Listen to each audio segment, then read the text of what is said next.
করেছেন হাওড়া সদর লোকসভা কেন্দ্রের সর্বভারতীয় তৃণমূল কংগ্রেস প্রার্থী মাননীয় প্রসূন বন্দ্যোপাধ্যায় আপনাদের আশীর্বাদ নেওয়ার জন্য। আপনারা আপনাদের অমূল্য ভোটদানের মাধ্যমে ওনাকে আশীর্বাদ করুন এবং তার জন্য তাকে সুযোগ করে দিন। যেভাবে 2021 সালে আপনারা ডাক্তার রানা চ্যাটার্জিকে আপনাদের মুক্ত হস্তে আপনাদের আশীর্বাদ হাত রেখেছিলেন, যেভাবে তাকে জয়ী করেছিলেন, যেভাবে 3 বার আমাদের মাননীয় সাংসদকে আপনারা জয়ী করেছিলেন, আশীর্বাদ করেছিলেন, আসুন 4র্থ বারের জন্য আপনারা আমাদের হাওড়া সদর লোকসভা কেন্দ্র থেকে আমাদের প্রার্থী আশীর্বাদের হাত রাখুন তার মাথার উপর।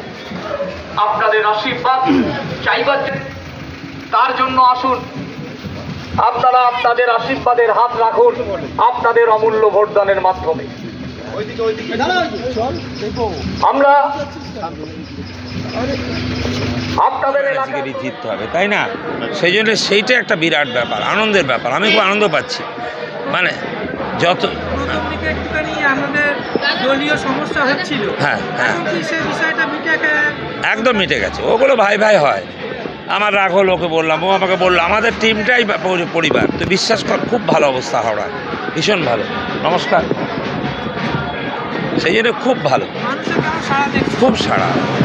ও পারবে না কেউ, আমি ছোট করছি না, আমি বলি না কাউকে কারোর বিরুদ্ধে। যারা আছেন ওরা নিশ্চয়ই অবশ্যই থাকবেন, জিততে পারবেন।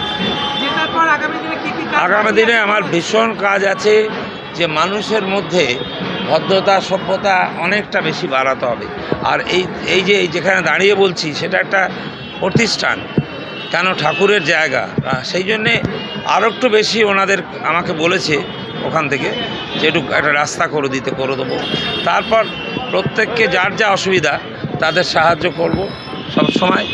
এবং আমার কাছে মনে হয় তো সবচেয়ে বড় কথা হলো আমাদের একটু জলটার ব্যাপারে আর ওই হসপিটালটার ব্যাপারে।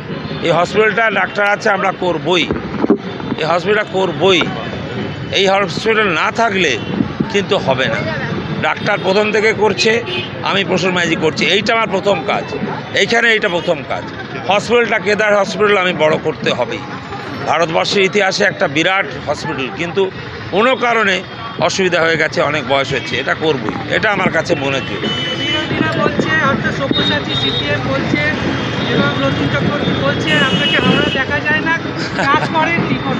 ওরা পাগল হয়ে গেছে, ওরা তার মানে ওখানে থাকে না তো, বাইরে থাকে এরা সব। আর কেউ কেউ বাইরে বিদেশে থাকে, কিন্তু আমার কিচ্ছু বলার নেই, ও মানুষ বলে দেবে। আমি বলছি লোক রাস্তায় রাস্তায় মানুষ বলে প্রসূনদাকে আমরা কতবার পাই। আমাকে যে ডাকে সেখানে আমি হাজির। এবং আমি আমার আসল জায়গা, বিশেষ করে আমার ছেলে মেয়ের জায়গাও যাই না।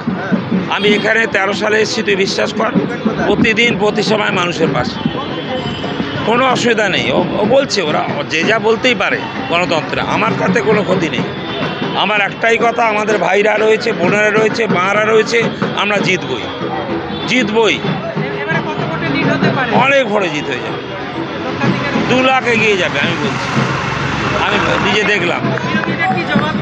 জবাব না, বলো ভালো হন, একটু ভালো হন। আর সিপিএম তো কিছুই না। সিপিএম যা ক্ষতি করে গেছে বাংলায়, তাকে ঢুকতে দেওয়া উচিত না। ভদ্রতা, ডেমোক্রেসি দিদি ভালো বলে সেই জন্য এদের চলতে দিচ্ছে। সব নষ্ট করেছে সিপিএম। আমার অর্জুন অ্যাওয়ার্ড চুরি করে নিয়ে গেছে আমার বাড়ি থেকে, কাকুর কাছে থেকে, ভুলে যাব? সেই জন্যে আরেকজন যিনি বলছেন, তিনি নিজেই সর্বনাশ করেছেন, বিশেষ করে আমাদের HMC-কে। ওর জন্য এখন আমরা ইলেকশন করতে পারছি না, এত ভুল কাজ করেছে। এত অসুবিধা নেই, যে যা করুক, আমাদের ভাইরা বোনেরা মিলে তৃণমূল আমরা একবারে চ্যালেঞ্জ দিচ্ছি, 2 লক্ষ ভোটে জিতবো। আমি কেউ আটকাতে পারি।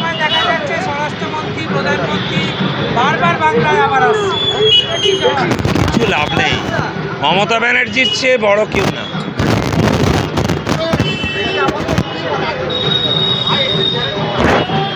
সেই জন্য আমার মনে হয় একটা বিরাট ব্যাপার। মমতা ব্যানার্জির চেয়ে বড় নেতা নেত্রী আমি দেখিনি। আমরা সৌভাগ্য মমতা ব্যানার্জির সাথে আমরা থাকি, চলি, এবং দিদি যেরকম চলায় আমাদের টাচ করতে পারবে না। তোকে বলছি 42টা আসনের মধ্যে 39টা আসন পাবো। আমি চ্যালেঞ্জ দিলাম।